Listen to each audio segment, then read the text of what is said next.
Welcome to our community. Susie Thomas with you this morning. So happy to welcome Jess Dowdrick from the American Heart Association. Good morning.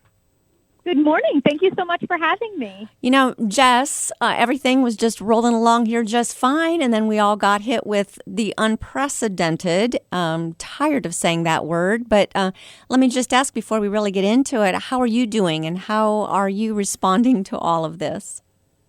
I'm doing really well personally. I appreciate you asking. I'm lucky in that I'm healthy. My family members are healthy. Been quarantining like everyone else for a few months now. Yeah. So I'm really lucky compared to a lot of people in the world right now. The one thing we have been allowed to do is walk. We've been allowed to go outside and walk around the block, in fact, encouraged to do so. So I'm kind of guessing that that's going to help in your efforts. What do you think?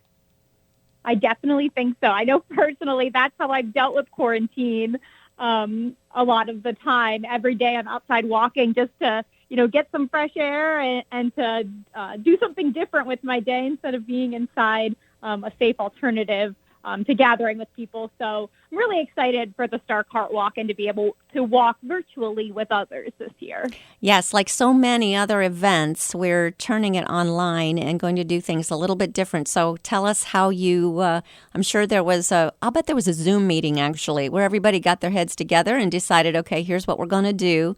How did this all transition into a virtual Heart Walk? Yeah, we have Zoom meetings these days, multiple times a day, unfortunately, now that we can't see each other face to face, but it's a great alternative. Yeah. Obviously, the American Heart Association's top priority, it's the health and the well-being of our community members, the individuals, the families, our community. We want everyone to be safe. We want everyone to be healthy. And we're really concerned about the public health crisis that is facing our country right now with the coronavirus pandemic. So our mission to be a relentless force for a world, longer, healthier lives, it's more important more than ever. So we're moving forward with our Stark Heart Walk this year. We're just doing it a little differently. We're using the theme Walk Where You Are, and instead of all gathering like we typically would do in other years, we're asking people to walk wherever they are. It may be at your favorite park. It may be outside of your company. Maybe there's a walking path. Maybe it's through the streets of your town. Maybe it's just the neighborhood in your backyard. Wherever is safe and convenient for you. We're asking that you heart walk with us virtually, and that will be Thursday, October 15th.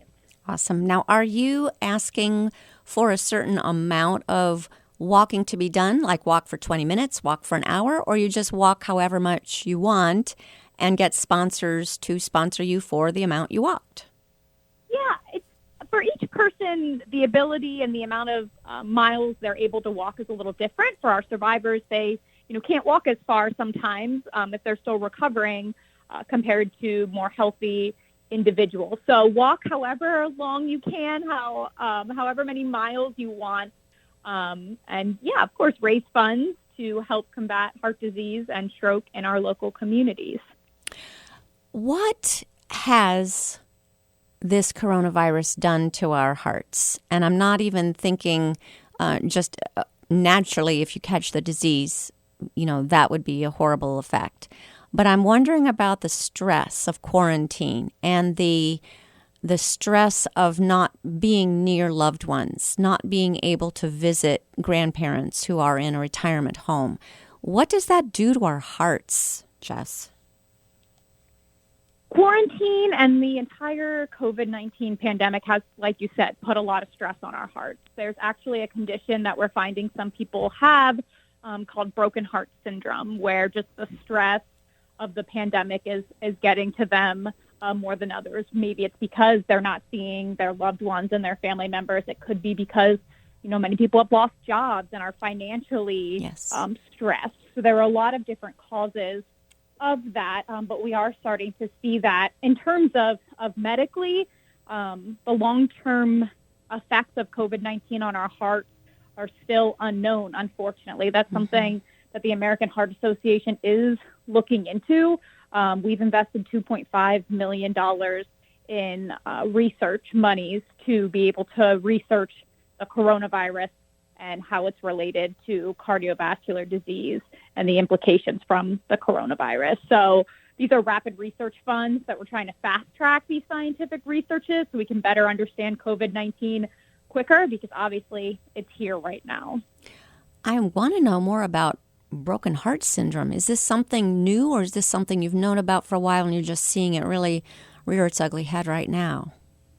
It's something that's been around for a while, but it's just something that we're finding a rise in the number of cases with the pandemic. So the Cleveland Clinic actually did research recently, since the pandemic has been underway, and they found a significant increase in patients who are experiencing what they call stress cardiomyopathy. So that's another name for broken heart syndrome. So it's just the way someone's body responds to that physical or the emotional distress, and it causes a dysfunction or failure in the heart muscle because of it. How do we treat it? Is there the only way to treat a job loss, heartbreak, by finding a job or reconnecting with loved ones? Are those the only way? Because sometimes those aren't going to be available for a while. Are there other ways to treat having a broken heart? Typically, the stress from people with stress cardiomyopathy, they typically recover their heart function and recover in a matter of days or in a matter of weeks. But the condition can occasionally, cause more major adverse cardiac events, and sometimes it can even be fatal. So it's typically treated with heart medications to help lower blood pressure and heart rate while people are dealing with those stresses that are coming from COVID-19. Are you seeing more heart problems throughout this? Specifically for the broken heart syndrome, we are. I can't speak to heart disease in general in terms of if we're seeing more heart disease when it comes to that. I'm sure that will be research that will be coming out, as we do more research on COVID-19 with that $2.5 million grant money that I was talking about. But what's important for people to know, those who have cardiovascular disease, they're more at risk for the complications from COVID-19. So nearly a quarter of people who have been hospitalized from the coronavirus, we've found a quarter of them have had cardiovascular disease. Oh, my goodness. As we're going through this whole thing, we tend to get so zeroed in on coronavirus that we forget that there's all these other things going on at the same time. People are still having heart attacks and cancer and fighting other physical battles while this other thing is underlying all of it throughout. How can we take care of our hearts to stay as heart healthy as possible while we're facing this other battle? So I first just want to mention on that note, there are, aside from people with cardiovascular disease, those who have suffered with stroke, we know that they're more at risk for the complications of COVID-19. Yes. But it's also those with diabetes or compromised immune systems, severe obesity. All of those people are at a higher risk for complications from the disease. To try to keep your heart healthy through these hard times, continuing to eat healthy, do things that reduce your stress. Maybe it's meditating. Maybe, for me, it's going outside and walking. I had a really tough time at the beginning of COVID-19 as I was supposed to get married this summer and had to, didn't have to, I assume, decided to postpone that till next year because of the, I didn't want to put anyone at risk, my loved ones specifically, those with compromised immune system. So my coping mechanism was to walk. I walked a lot. On every call for work that I have, I would walk. It was just the way that I dealt with stress and kept my, blood pressure down and my heart rate down. So anything that you can do that helps you lower your stress, that's really important. Like I said, continuing to eat healthy, continuing to get exercise. We've actually launched a campaign called Don't Die of Doubt. We've found that a lot of people are afraid of calling 911 when they have heart attack or stroke symptoms because they're afraid of going to the hospital, and they're afraid of going to the hospital because of COVID-19. They're afraid of contracting that through the hospital. We've launched a campaign telling people, please don't die of doubt. If you have symptoms of heart attack or stroke, the hospital is still the safest place. So please call 911 if you're experiencing any of those symptoms. Don't let the coronavirus or the pandemic change what you would typically do in an emergency situation. This might be a good idea to review what some of those symptoms are. Let's take stroke, for example. How do you know if you're having one? So we have an acronym for people to remember it, and it's called FAST. So the FAST acronym. And stroke symptoms, again, they can be different for everyone. You know, they can be different for men and women, but FAST, it's the acronym for the most common stroke symptoms, I guess you would say. So FAST is for facial drooping. A lot of people will notice that if they're having a stroke. The A in FAST stands for arm weakness. So if your arms feel weak, you're feeling tingly, that's a sign of a stroke as well. Speech difficulty. So maybe you're trying to talk and words aren't coming out. Maybe you're slurring your words. That's the S. So FAS, and then the T stands for time to call 911. So if you're having those symptoms, remember the acronym FAST: facial drooping, arm weakness, speech difficulty, time to call 911. And again, stroke symptoms can be different in women and men. So some of the extra symptoms that women may feel that men may not feel is fatigue, just feeling tired, nausea, disorientation, you're confused, you're having problems remembering things, and just general weakness. You feel weak. Both men and women can also experience vision problems if they're having a stroke. They're having issues walking, or just they don't feel as coordinated as they usually are. Also severe headaches without a known cause for what that headache may be. So many of those things individually happen under a number of different circumstances. So I think the real key would be, if you're seeing several of these at the same time, that would be time to call. Really go by fast. Go by fast. Yeah. If you're having any doubt or any inkling that it may be a stroke, call 911. You'd rather be safe than sorry. And again, don't die of doubt. You want to call 911. The hospital is still the safest place, like I said. But just you can understand why someone would feel so really silly about calling 911 saying, boy, man, I'm just tired today. Yeah. That's hard to do. I mean, there's always if you're, maybe your only symptom is feeling tired, then maybe that's a call to your physician first. Yes. Talking to them about your symptoms. But if it's more than that, and it's, a combination of these symptoms, and I mean, we know our bodies, if something's not right most times. So just, continuing to seek medical help and not, ignoring those symptoms and staying at home out of fear. I've heard of a couple of little tests to give yourself. You tell me if these are good or bad idea, and this is related to stroke again. Try to raise your hands over your head, try to smile, and count to 10 all at the same time. Does that sound like something good? Is that good advice? Yeah, that would tell you about your arm weakness, which is the A, if you're trying to raise your arm. And then, also the smile, moving your muscles in your mouth, able to talk. That would look at your slurring of speech and if your speech was okay, which is the S in the acronym. Awesome. All right. Well, facial drooping, arm weakness, speech, and if you've got problems with all of those, it is time to call 911. We are speaking with Jess Dowdrick. She's with the American Heart Association, and finding out all kinds of things about the Heart Walk, which is going to be Walk Where You Are Thursday, October 15th. Now, I thought that was interesting. You didn't make it on a weekend. You made it on a Thursday. Any reason for that?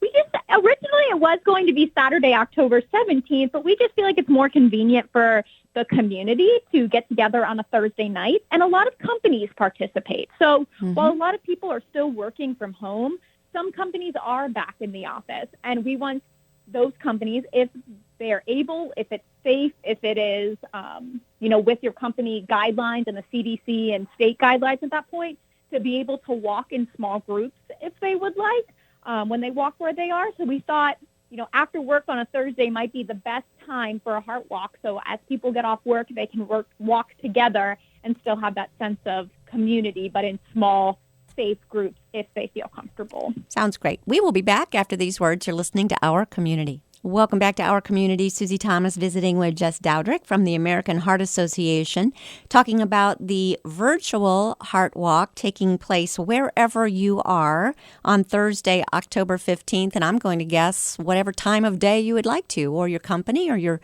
friends from around the block want to get together and do a walk. Now, we know that it benefits the walkers physically. How does all of this benefit the American Heart Association, Jess? So we ask each of our walkers to fundraise before the Heart Walk, or even after the Heart Walk, or during if they would like. But all of the money raised goes to research for the American Heart Association, education, letting the community know, teaching them CPR, taking blood pressure. We're in schools teaching kids how to eat healthy and stay active. I talked to you about the $2.5 million in coronavirus research that we're doing. Mm-hmm. That's on top of the research that we do every year when it comes to cardiovascular disease and stroke.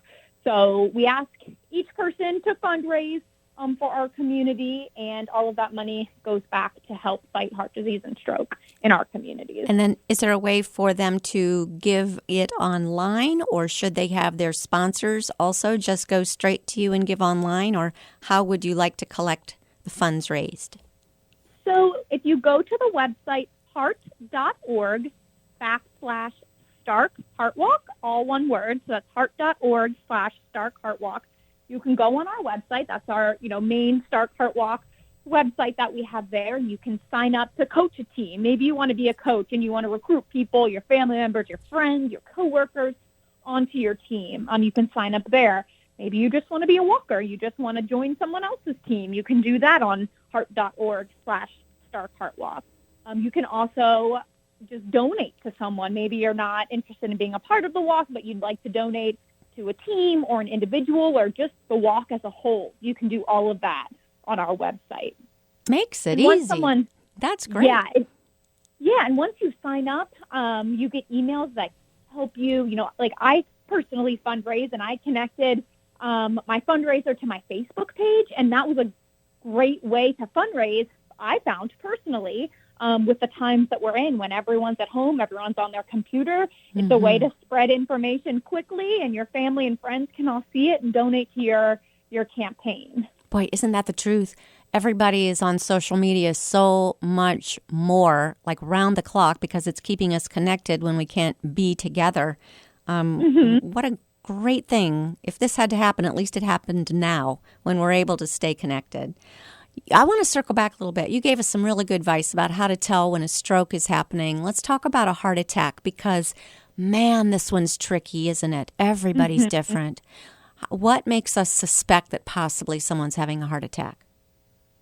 So symptoms, again, can differ person to person, men to women. So some of the most common symptoms of a heart attack is chest pain. I think many of us have heard of that. But some of the maybe less obvious warning signs of a heart attack can be nausea or vomiting. If you have jaw, neck, or back pain, that can be a sign of a heart attack. Maybe you have a squeezing chest pain. You feel like there's a lot of pressure on your chest. Shortness of breath is another symptom. Fainting, not as common of a symptom, but it is one. Even things like indigestion and, again, extreme fatigue. So everyone experiences things a little differently, but those are, chest pain being the most common heart attack symptom, but, I mentioned some of the other not so obvious symptoms as well. Now, when you talk about these symptoms, is there a difference between having nausea and having nausea that really signals this could be something really, really serious? Or again, do you call 911 because you've got a couple of these things going on, because so many things can cause those things? I would say to listen to your body. Again, you know your body better than anyone. Most of us will know, maybe your stomach, you're nauseous and you're throwing up because you ate something funny. And most times, I think we're able to feel that. I've never personally had a heart attack, so I don't know that, that personal feeling of what it feels like to be nauseous if you're having a heart attack versus, being sick from something. But again, listen to your body. If you have any doubt that it's not normal, something just doesn't feel right, it doesn't feel like the normal symptoms you have with, the flu or whatever else it may be. If you're ever in doubt, call your doctor, call 911 if you're experiencing chest pains and those severe complications and symptoms. Because, again, it's always better to be safe than sorry. Correct. And again, we talked a little bit a couple of minutes ago about about don't die of doubt. And, a lot of people, again, are scared right now because of the coronavirus. They don't want to go to the hospital. They don't, want to risk catching the coronavirus. But again, just keep wanting to get that message out there that the hospitals still are the safest place to be during this time. That's true. What better place to be? Right there, where everybody who can truly help you is right there. The American Heart Association has done so much for so many years. Let's talk about, you mentioned the research and the millions of dollars going into research right now to get us to the other side of this thing we're going through. But what other kinds of things does the American Heart Association provide? So a lot of our work deals with education in our community. So I'll talk locally, things that we've done. We've trained personally in about a year's time. We'll train more than 1,000 people in what we call hands-only CPR. So that's CPR that just involves your hands and not your breath, because we've found that the hands part of CPR is the most crucial in saving someone's life if they go into cardiac arrest. You know what? That's a relief. That is such a relief. As speaking as someone who's taken first aid and all of those kinds of things, the mouth to mouth was always real uncomfortable. But you really do just as well by doing the hands only CPR. Correct. Yeah, and especially in times like this, people are going to be quick to not want to put their mouths on someone else's, maybe especially if they don't know if it happens in public. So exactly. It's really important that they and now know. In public it would be mask to mask anyway. Yeah. So we have trainings for hands-only CPR on our website. If you go to heart.org, on there we have trainings for if people are interested in doing those while they're at home. Great. And then also education-wise, like I said, healthy eating, teaching people how to eat right, lower their cholesterol, lower their blood pressure. We do blood pressure screenings in our community. Again, I mentioned CPR trainings. We'll donate CPR kits to different organizations in the community. New mothers, we'll give them infant CPR kits so that they can learn CPR for an infant, right after they had birth. God forbid if they would need that while their child is young. Mm-hmm. So we really do a plethora of things locally and nationally. Advocacy is another part of our organization. We advocate for things like right now, one of our big pushes is tobacco control when it comes to vaping and e-cigarettes. Those are getting into the hands of high school students. They're getting addicted to tobacco, but they don't really realize that vaping is, a form of tobacco use, and they're addicted to these sweet flavors that are in the store. So trying to remove those flavored tobacco products from the store, and making sure that kids aren't getting their hands on it and are educated about the dangers of vaping. So, we really cover a lot of things. It's hard to get everything in a couple minutes, but... Wow. Yes, you certainly do.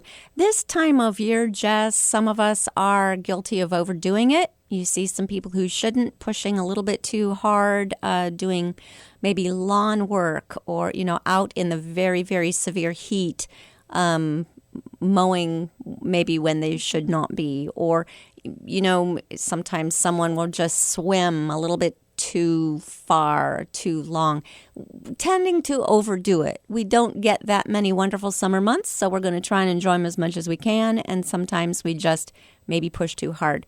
What kind of advice do you have? What is a good, sensible routine to treat our bodies physically? If you're going to be outside, and we both know recently we've had a lot of really hot days. Yes. So just being aware of the signs and symptoms of heat stroke. So your skin will be flushed, rapid breathing, racing heart rate, headache, nausea, vomiting. So just being aware of those things, taking breaks and coming inside. If you're going to be out in the heat for long periods of time, Drink as much water as you can.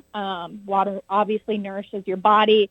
Eating healthy still, getting those fruits and those vegetables, staying away from the salts, the desserts, the extra sugar, and just treating your body as well as you can.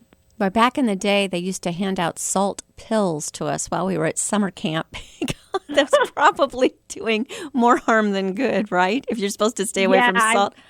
Oh, my. I would not suggest it. No, don't take salt pills. Goodness. We talked about blood pressure a little bit. What is good blood pressure? I know we are careful to not have high blood pressure, but I'm hearing with COVID that one of the symptoms might be extra low blood pressure. So what's the danger area there? Okay, so if you go to heart.org, we have a plethora of information that you can read about blood pressure, the blood pressure numbers, and if you take your blood pressure, what it means. But when you take your blood pressure, you'll have the systolic, or the upper number of your blood pressure, and the diastolic, which is the lower number. So you want the upper number, the top number, to be less than 120, and the bottom number to be less than 80. So 120 over 80, anything less than that is considered a normal blood pressure.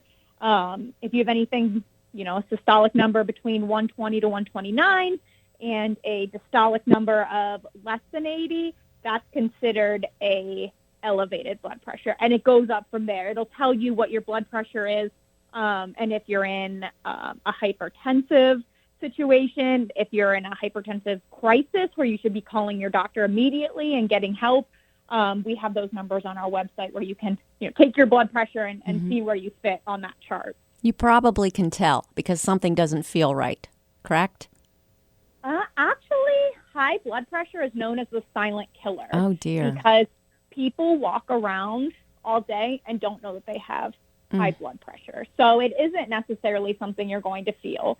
So it's important that you do check your blood pressure regularly. Going to that yearly checkup and physical with your doctor, very important. Getting that blood work, getting your blood pressure taken, making sure that everything's okay. If we go to heart.org, it will explain what is too low as well. We can get what the whole range ought to be. Yes, you can find pretty much any resource that you'd be looking for when it comes to blood pressure, what's normal, what's not, how you should handle what your numbers are. Awesome. All right.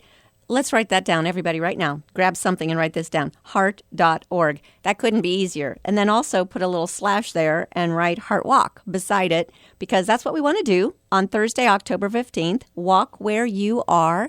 Grab some people, have them sponsor you, have them go to the website and donate. It'll all be right there. And we will continue to support the American Heart Association, which does an awesome job of supporting us. Jess Dowdrick, thank you so much for all you do for our community, and best wishes. I just hope your wedding next year is extra awesome, since you had to postpone it from this year because of this dumb virus. Thank you so much. I'm, again, just lucky to be healthy. My family member's healthy. So maybe an inconvenience, but that's okay as long as everyone's still safe. So thank you so much for having me. I appreciate it. Oh, thank you.